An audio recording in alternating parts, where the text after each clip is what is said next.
Apa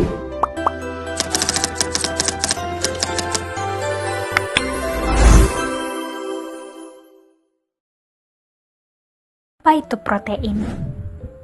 Dari daging yang kita makan hingga enzim dan molekul histon yang menyusun DNA kita, itu semua adalah protein, seperti karbohidrat dan lemak. Protein adalah senyawa organik kompleks yang tersusun atas karbon, hidrogen, oksigen, dan elemen tambahan yaitu nitrogen. Sulfur dan fosfor juga bisa terdapat dalam protein.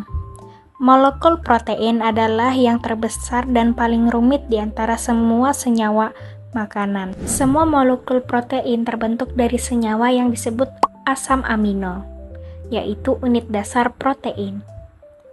Sebuah rantai asam amino dapat terdiri dari rata-rata 500 unit sebuah molekul protein, terbentuk dari satu atau lebih rantai asam amino dalam molekul protein. Strukturnya tidak tersusun lurus pada sebagian besar protein. Rantainya berulir sehingga menghasilkan bentuk unik 3 dimensi, dijaga tetap oleh ikatan lemah hidrogen. Ikatan ini mudah lepas oleh panas asam dan basa. Lepasnya ikatan ini menyebabkan denaturasi protein dan mempengaruhi fungsi protein. Inilah kenapa ketika kita demam, kita diminta untuk menurunkan suhu tubuh. Rata-rata anak membutuhkan sekitar 8 gram protein sehari. Kekurangan protein pada pola makan anak dapat menyebabkan penyakit kekurangan protein. Salah satunya stunting. Protein memiliki sejumlah fungsi penting pada tubuh kita. Protein berperan pertumbuhan dan perbaiki sel serta organel sel, komposisi enzim dan beberapa hormon, pembentukan antibodi, dan tentu saja protein sebagai sumber energi. Contohnya, ketika seorang ibu sedang memperhatikan anaknya yang sedang bermain dengan temannya, ibu itu menyadari bahwa anaknya lebih pendek dari teman sebaya. Selain itu, anaknya juga sering sakit dengan jangka yang panjang. Menyadari ada yang tidak beres, ibu itu membawa anaknya ke seorang dokter. Alangkah terkejutnya ibu tersebut ketika dokter memberitahukan anaknya terkena stunting. Apa itu stunting? Stunting adalah ketika tinggi badan anak yang di bawah rata-rata standar perkembangan anak normal, anak stunting jauh lebih pendek dari tinggi teman sebelumnya. Ketika anak stunting mengalami nutrisi yang sangat lama, akan mengalami gangguan pertumbuhan kronis, dan tinggi badan anak menjadi stagnan. Inilah yang disebut stunting. Ibu tadi tidak menyangka bahwa anaknya stunting karena dari segi BB atau berat badan terlihat normal. Alasan tersebut juga menyebabkan stunting tidak disadari, padahal stunting berbeda dengan wasting.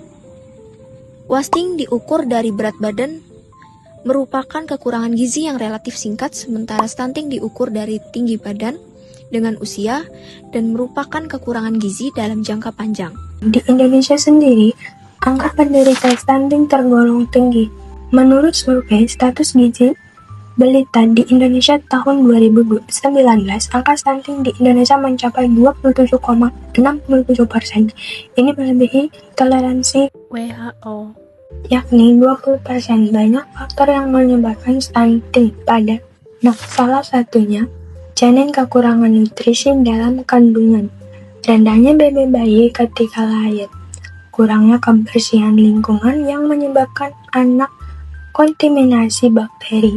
Anak tidak menerima asupan ASI eksklusif sehingga terjadi malnutrisi, dan anak melewatkan imunisasi yang mengakibatkan infeksi berulang. Dampak dari stunting mencangkup jangka pendek atau panjang. Dalam jangka pendeknya, anak sering sakit bahkan mengakibatkan kematian. Pertumbuhan saraf anak terganggu hingga fungsi kognitif terganggu, perkembangan motorik menjadi lambat. Biaya kesehatan meningkat. Adapun dalam jangka panjang, tinggi tubuh tidak optimal saat dewasa atau lebih pendek dibandingkan teman sebayanya. Meningkatnya risiko obesitas dan penyakit lain. Kapasitas dan performa menurun saat sekolah. Oleh karena itu, mencegah stunting sangatlah penting.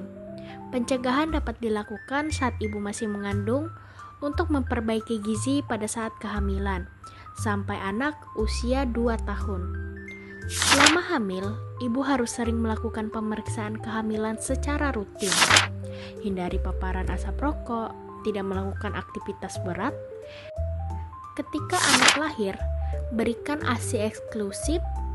Penuhi kebutuhan gizi anak dengan mempertimbangkan makanan anak, hidup sehat, dan bersih. Jangan lupa memantau tumbuh kembang anak dan melakukan imunisasi secara tangkap. Mari kita kenali dan cegah stunting untuk generasi yang sehat dan berkualitas.